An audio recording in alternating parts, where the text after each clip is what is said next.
Ako po ay bumabati ng Happy Chinese New Year o Kung Hei Pat Choy sa mga PWD officers dito sa Bacoor, sa aming PDO President na si Cap Jorvin Bautista, sa aming kapitan na si Cap Mike Sakitan, sa aming PWD President na si Simon Olivar, sa aming President Emeritus na si Efren Sakitan, at sa mga staff dyan sa barangay na itatag ko na lang kasi masyado kayo marami.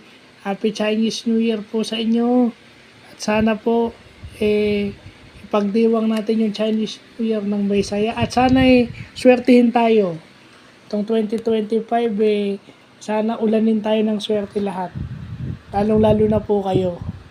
At sa mga PWD rin sa buong Pilipinas at sa buong mundo, Happy Chinese New Year po sa inyong lahat. Hindi lang po rito sa Bacoor, yung huling binati ko, buong Pilipinas na yan, tsaka buong mundo. So doon sa Disability Forum PH, mga PWD doon, mga members doon, Happy Chinese New Year po sa inyong lahat.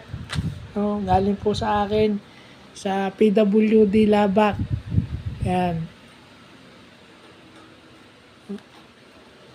So, yun lang pa. At salamat.